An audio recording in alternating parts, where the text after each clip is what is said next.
지정학적인 리스크가 있다고 하면 그 지역의 부동산의 가치를 온전히 이제 받기 어렵고 현금화하기 어려운 부분들이 있잖아요. 그래서 저는 무형의 비트코인이 부동산보다 좋다고 생각하는 거고, 인플레이션 해칭을 넘어서 제가 부자가 될 수 있는 확률이 높아지는 거잖아요. 비트코인 투자에 있어서 중요한 거는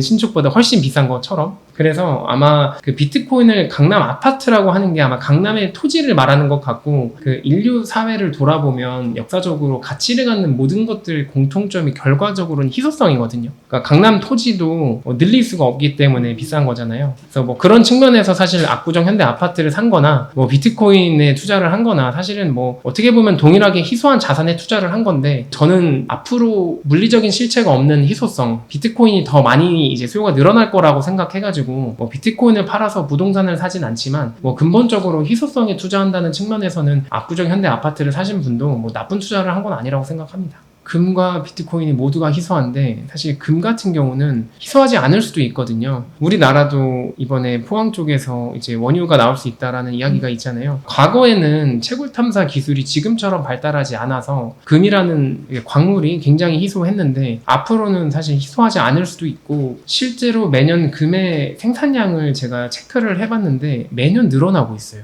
이게 분명히 희소한 자산인데 어떻게 매년 늘어나지? 라는 생각도 좀 들었고, 그렇게 보다 보니까 5,000년 전부터 현존하는 그 모든 금의 50%가 1900년 이후에 채굴이 됐다고 하더라고요. 근데 그만큼 기술이 발달하면 채굴량이 더 늘어날 수도 있는데, 비트코인 같은 경우는 이제 수학적으로 2100만 개로 발행량이 완벽하게 고정되어 있기 때문에 같은 희소성이라기보다는 더 많이 희소한 자산이고, 금의 어떤 물리적인 실체가 있음으로 인해서 갖는 약점들이 있어요.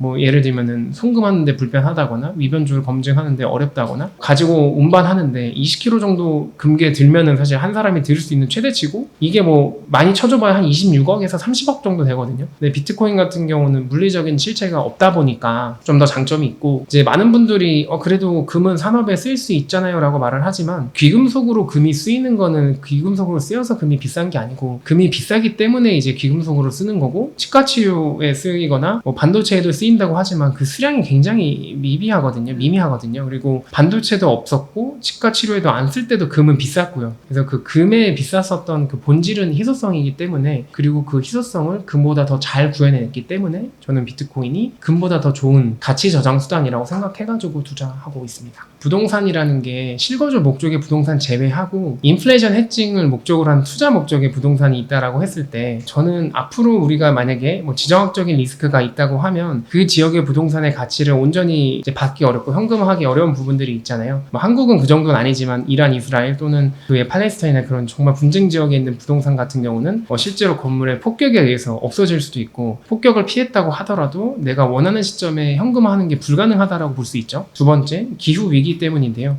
이제 기후가 계속해서 변화하면서 옛날에는 산불이 안 났던 지역에 갑자기 산불이 많이 나고, 그러다 보니까 보험 기금이 고갈돼가지고 더 이상 받아주지 않는 사례가 미국에도 있었고, 또 갑자기 홍수가 나가지고 멀쩡한 집이 이렇게 떠내려가는 일들이 전 세계적으로 있거든요. 그러니까 물리적으로 실체가 있는 어떤 투자 대상이 기후 위기에 의해서, 기후 변화에 의해서 손실을 입는 사례들이 많이 늘어나고 있어서, 개인적으로는 이런 식으로 좀 물리적인 실체가 없는 자산이 전 지구적으로 저는 앞으로 더 주목받을 수밖에 없고, 이게 트렌드라고 생각을 하고 있고요. 그 외에도 이미 돈을 많이 갖고 있는 사람들한테 그 어떤 재산권을 침해하는 일들이 전 세계적으로 많이 일어나고 있거든요. 이제 아무래도 정부의 역할이 커지다 보니까 세금이 필요한데, 세금을 징수하려면 돈을 많이 가진 개인들한테 징수를 해야 되는데, 빈부격차는 사실 자연법칙이라서 그 개인이 어떤 욕망과도 연결이 되어 있어가지고 그런 것들을 좀 지키려면 어떤 나라에서는, 한국은 아니어도 국경을 넘어야 되는 상황이 발생할 수 있는데, 그때 또 디지털 자산이, 무형의 자산이 주목받을 수 있고, 지금 우리나라뿐만 아니라 전 세계적으로 지금 저출산이 사실은 심각한 상태거든요. 한국이 유난히 빨라서 문제인 거지, 그래서 그런 어떤 노동 인구를 구하는 게 한국만의 문제가 아니고,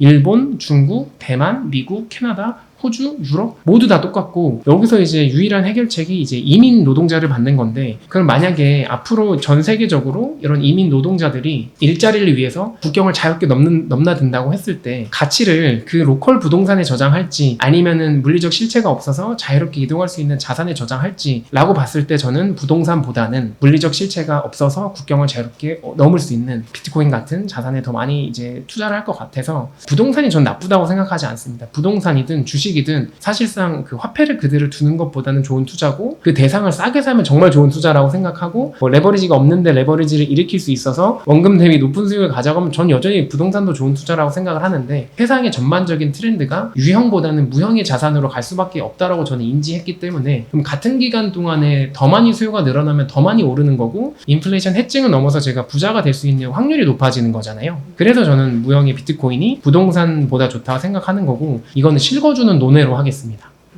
비트코인 투자에 있어서 중요한 거는 우선 그 기반 기술에 대한 어느 정도의 이해는 좀 있어야 될 것 같아요. 그 기반 기술에 대한 이해가 없다 보니까 비트코인이 뭐 늘어나는 거 아니야? 혹은 양자 컴퓨터가 나오면 해킹당하는 거 아니야? 이렇게 좀 오해를 하시는 경우가 있어서 불필요한 에너지를 소모하시는 분들이 계시더라고요. 그래서 그런 부분 자체의 펀더멘털에 대한 공부가 일단 필요할 것 같고, 두 번째로 비트코인은 주식이 아니다 보니까 이런 거시적인 변수들에 의해서 좀 좌지우지되는 경우가 있는데, 큰 틀에서 보면은 사실 이것도 약간 어떻게 보면 좀 작은 이슈일 수 있지만, 뭐 그런 부분들 어떤 요소에 의해서 변화되는지를 좀 알고 있어야 그래도 이게 왜 떨어졌는지 왜 올랐는지 정도는 이해해야지 관망할 수가 있거든요. 그냥 어떤 일이 벌어지는지 너무 혼란스러우면 본인이 중심을 잡기가 어렵잖아요. 그래서 그런 내부적인 요소랑 외부적인 요소, 그리고 마지막으로 본인 자신이 이걸 가지고 어떻게 투자할지, 어디까지 투자할지, 어떤 걸 목표로 할지를 좀 구체적으로 이렇게 삼박자가 잘 갖춰져야지 좋은 자산을 가지고 좋은 방법으로 좋은 결과를 낼 수 있다, 이렇게 생각하고 있습니다.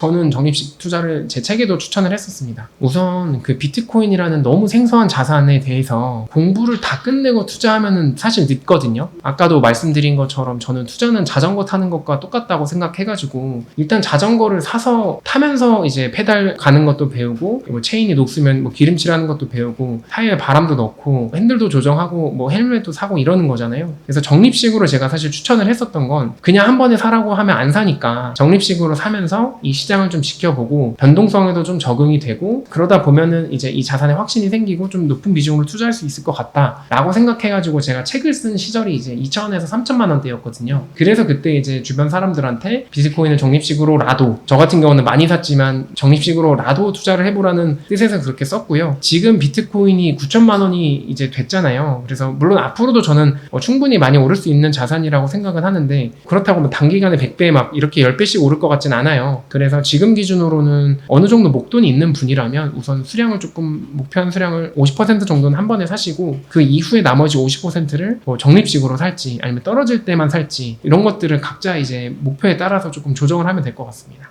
저의 개인 투자 전략을 말씀드리면, 월에 월급쟁이였었잖아요, 제가 10년 동안. 그래서 발생하는 가처분 소득을 가지고 일단 100% 비트코인 포함한 이제 미국 주식, 우량 자산을 샀고요. 계속 샀습니다. 그냥 매월 계속 사고, 돈이 생길 때마다 계속 사고, 그 다음에 제 평단보다 많이 떨어지면, 그러니까 사실 뭐 비트코인 가격이 9천인지 6천인지는 중요하지 않고, 제 평단보다 많이 떨어졌을 때는 이제 대출을 조금 받아가지고 떨어질 때마다 이제 적립식으로 투자를 했는데, 뭐 인간 지표라고 할 수 있는 것들도 참고를 했고, 뭐 실제로 그런 공포지수 같은 것도 참고를 해가지고 그냥 제 평단보다 낮았을 때는 꾸준히 적립식으로 매수를 했었고, 돌아보면은 그때 매수하고 팔지 않고 오래 버텼었던 게 투자를 통해서 또 자산을 일구고 회사를 나올 수 있는 선택을 하는데 좀 도움이 많이 되지 않았나 싶습니다.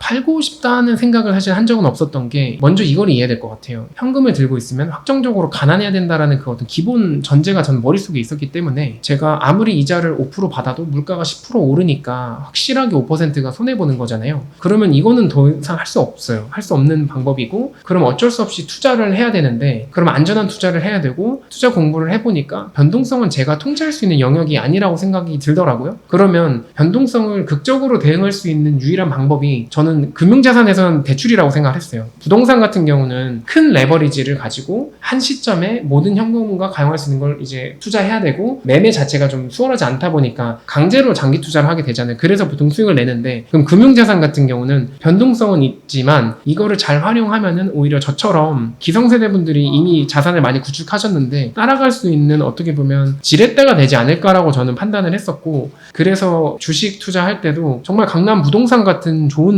종목들, 애플, 삼성전자 같은 것들, 이런 거 특히나 코로나 때 막 반토막 났었거든요. 그때 이제 대출, 신용대출 뭐 1, 2% 받아가지고 사면 그때 배당금으로 이자를 갚고도 돈이 남았었어요. 그리고 남은 돈으로 뭐 비트코인을 또 사고 주식을 더 사고 뭐 이런 식으로 전 투자했었던 것 같아요.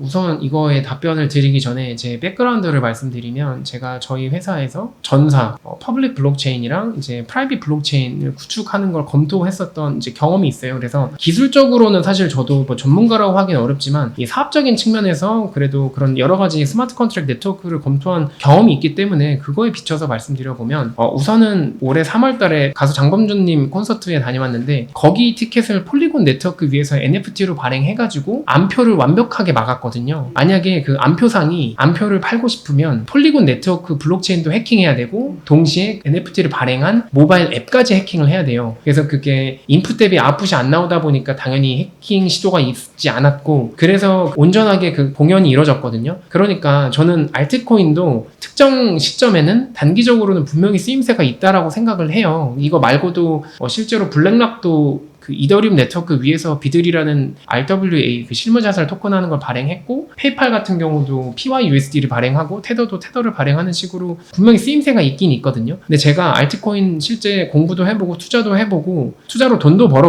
벌어봤는데 이 장기 투자에는 사실 적합하지 않고 그리고 그 각 네트워크에 대해서 공부하는 게 주식보다 훨씬 어려워요. 그래서 저는 뭐 개인적으로는 당연히 저는 비트코인만 100% 갖고 있고 주변에도 비트코인 100% 권유하고 있지만 저도 실제 알트코인 공부를 많이 하고 있지만 제가 투자도 해보고 뭐 이렇게 공부도 해보고 실제 굿즈까지 검토를 해보니까 그냥 비트코인을 사는 게 저는 여전히 비트코인을 가지고도 뭐 충분히 높은 수익을 가져갈 수 있고 수익률도 중요하지만 이 자산이 안정적이라는 확신이 있어야 내가 많은 돈을 넣을 수 있잖아요. 그래서 그런 측면에서 봤을 때 알트코인이나 밈코인에 투자하는 것보다는 비트코인을 차라리 많이 사고 오래 갖고 있는 투자가 결과적으로 저는 더 좋을 거다, 퍼포먼스가 더 좋을 거다라고 생각하고 있고 굳이 직장인분들이 시간도 없고 힘든데 그 약간 도박과도 같은 밈코인을 투자하는 건 조금 안 좋다라고 보고 있고 알트코인에 투자를 하려면 이제 인풋을 정말 많이 들여야 되거든요. 정말 공부를 많이 해야 되는데 그게 지금 기준으로 사실 어려운 것 같아요.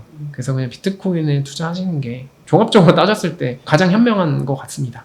비트코인의 매도 타이밍을 잡으신 분들은 지금 아마 다 후회를 하고 계실 것 같고요. 매수 타이밍만 잡아서 모으신 분들은 지금 대부분 이제 웃고 계실 거라고 생각을 해요. 그래서 이것도 말씀드린 것처럼 타이밍은 이제 알 수가 없는 거죠. 본인만의 이제 타이밍이 있겠죠. 본인이 정말 돈이 필요한 시점이 됐다 라고 판단이 되면 그때 매도하는 게 좋을 것 같고요. 개인적인 투자 측면에서 말씀드리면 저는 2028년까지는 비트코인의 펀더멘탈이 급격하게 바뀌는 구간이기 때문에 작년부터 제가 웅달책방이랑 뭐 여러 신사임당 채널이나 뭐 다른 뭐 채널에 나와서 계단식 우상향을 주장했었거든요. 과거와 다른 자산이 되어가고 있기 때문에 그리고 그게 급격하게 수요가 많이 늘어나는 그 구간 동안에는 저는 매도하는 것들은 사실 전략이 될 수 없다라고 생각하고 있어요. 그래서 굳이 이제 기간을 구분 짓는다라고 하면 2028년 다음 반감기까지는 일단은 최대한 들고 가겠다라는 마음으로 투자를 하시는 게 몸과 마음의 건강에 더 좋을 것 같고 실제 투자 성과도 저는 더 좋을 것 같다라고 생각을 합니다. 지금까지 들어주셔서 너무 감사하고 우선은 어떤 자산에 투자할지 그리고 어떻게 투자할지에 따라서 같은 기간 동안에도 사실 퍼포먼스가 달라진다라고 생각을 해요. 결국엔 투자를 하는 건 사람인 거잖아요. 내가 움직인 거지 비트코인이 움직인 것도 아니고 미국 주식이 움직인 것도 아니니까 웅달책방 구독자분들 그리고 시청자분들께서는 평소에도 공부를 많이 하실 거라 생각해가지고 또 공부 많이 하셨으니까 올바른 투자를 잘 하셨으면 좋겠고요. 제가 고래 돈공부 통해서는 비트코인과 제가 실제 투자하고 있는 그 미국 주식에 대한 구체적인 이야기도 좀 드리고 아무래도 투자가 혼자 공부하는 게 또 중요하지만 혼자 공부하는 것도 좋지만 또 이미 먼저 투자를 한 사람들의 노하우를 배우면 어떻게 보면 또 단기간에 그만큼 따라갈 수 있는 영역이 있을 거라 생각해요. 그래서 이번에도 고래 돈공부 통해서 제가 비트코인 그리고 개별적으로 관심 갖고 있는 미국 주식에 대해서 여러분들께 좀 구체적으로 설명드릴 테니까 또 기회가 되시는 분들, 시간적인 여유가 되시는 분들은 같이 함께 공부해 보시면 좋을 것 같다 이렇게 말씀드릴 수 있을 것 같습니다. 모쪼록 행복한 투자 하시길 바라겠습니다.